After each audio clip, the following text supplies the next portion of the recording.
आज हमारे पास भुवनेश्वर से एक दिलचस्प सोर्स है। ये गंगोत्री फार्म हाउस नाम के एक इवेंट वेन्यू के बारे में है।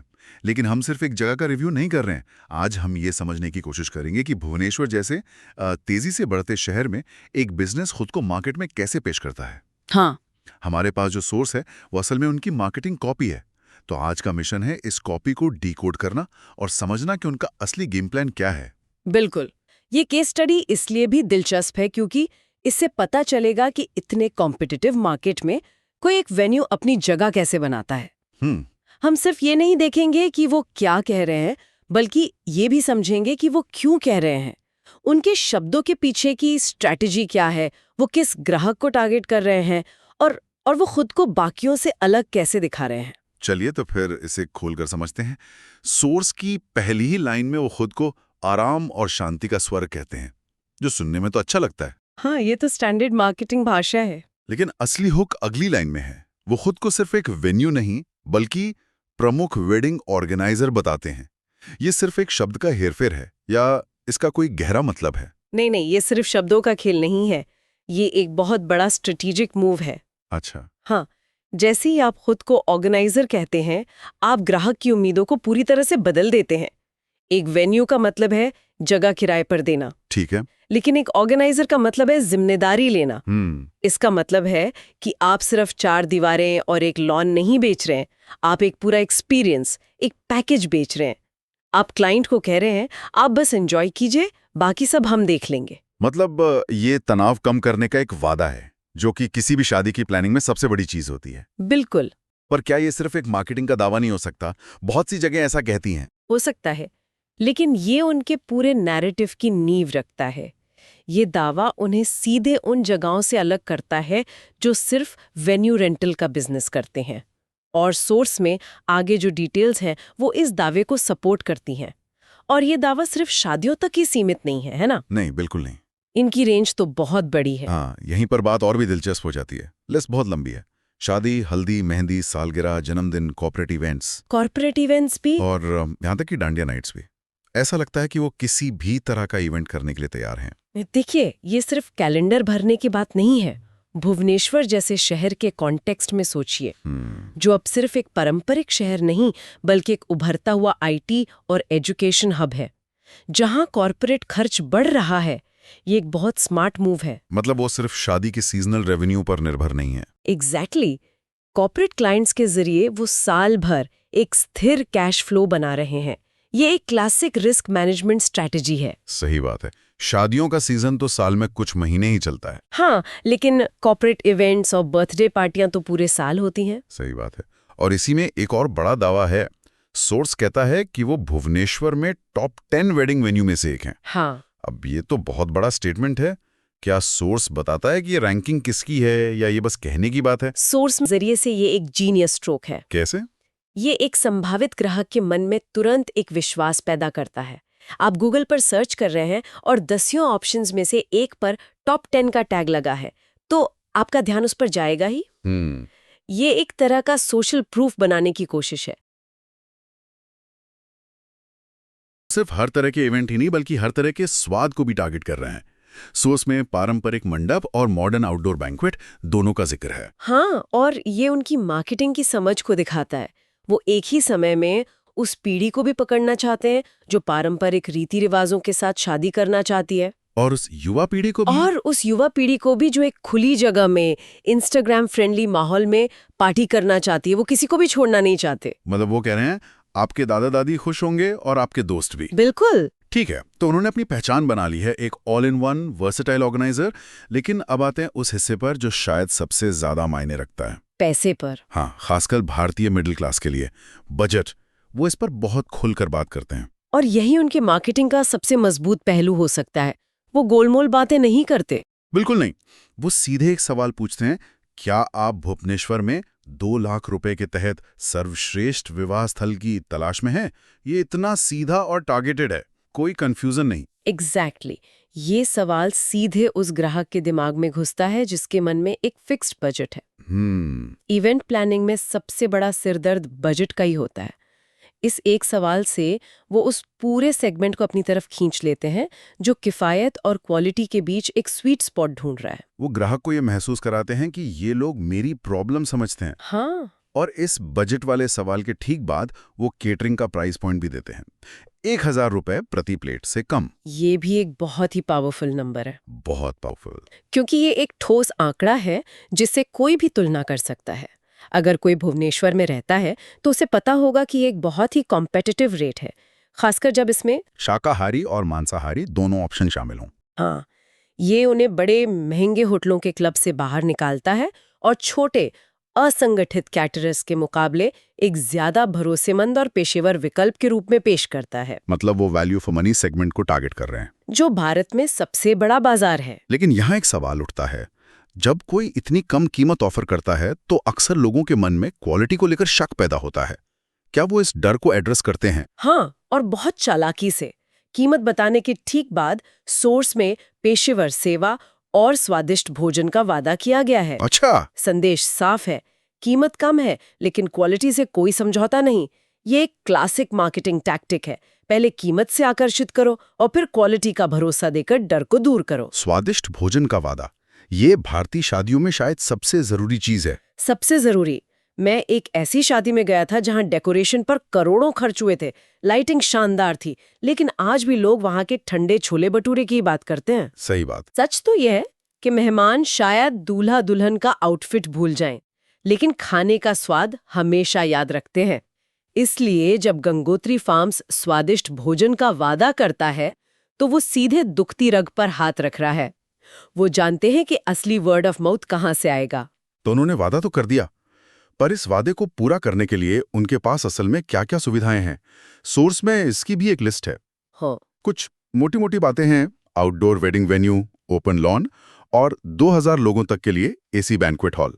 ये 2000 लोगों तक की क्षमता बहुत मायने रखती है। अच्छा, इसका मतलब है कि वो बहुत बड़े पैमाने पर होने वाली भारतीय शादियों की मेजबानी कर सकते हैं।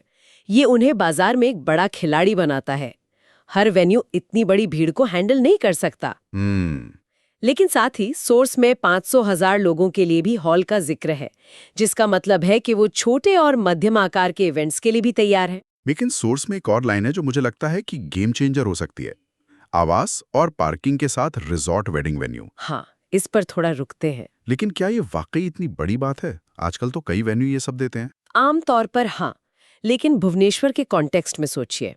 ये इसे सिर्फ एक वेन्यू नहीं बल्कि शहर के अंदर ही एक मिनी डेस्टिनेशन वेडिंग स्पॉट बना देता है। अच्छा, ये सिर्फ सुविधा नहीं है, ये एक पूरी तरह से अलग अनुभव बेच रहे हैं।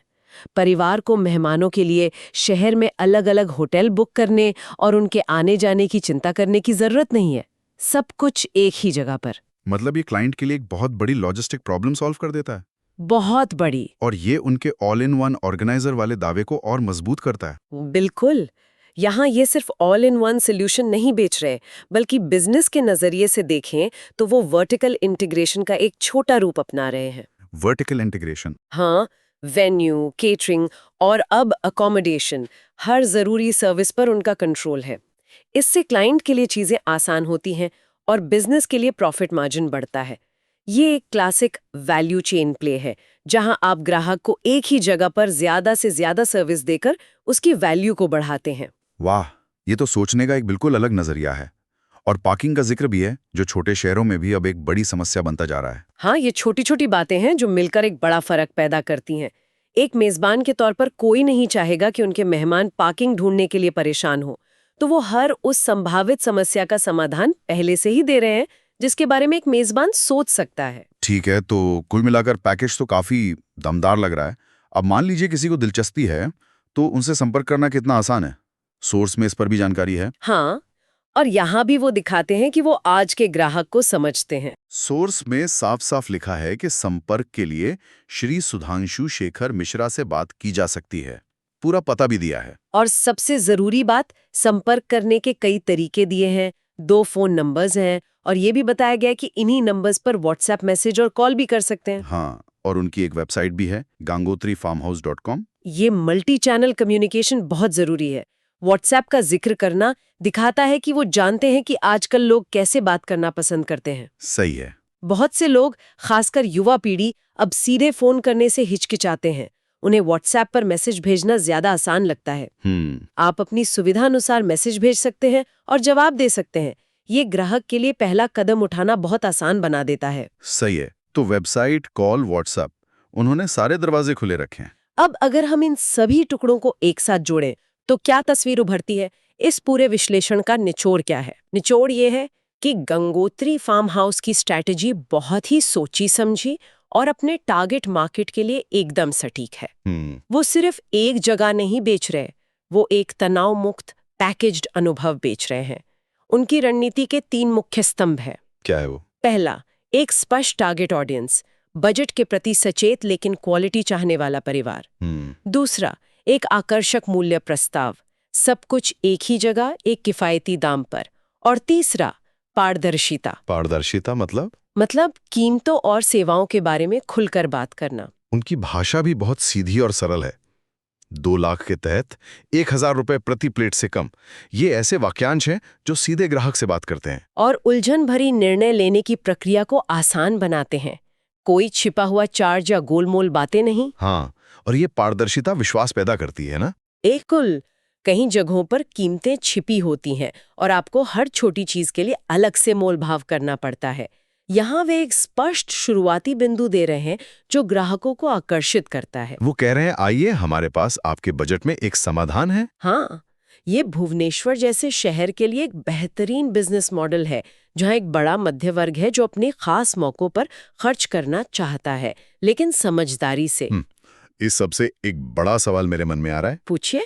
जैसे जैसे गंगोत्री फार्म हाउस जैसे वेन्यू तेजी से वन स्टॉप शॉप या फुल सर्विस इवेंट मैनेजर बनते जा रहे हैं, इसका पारंपरिक स्वतंत्र वेडिंग प्लानर्स पर क्या असर पड़ेगा? क्यों उनका काम खत्म हो रहा है? ये एक बहुत ही जरूरी सवाल है।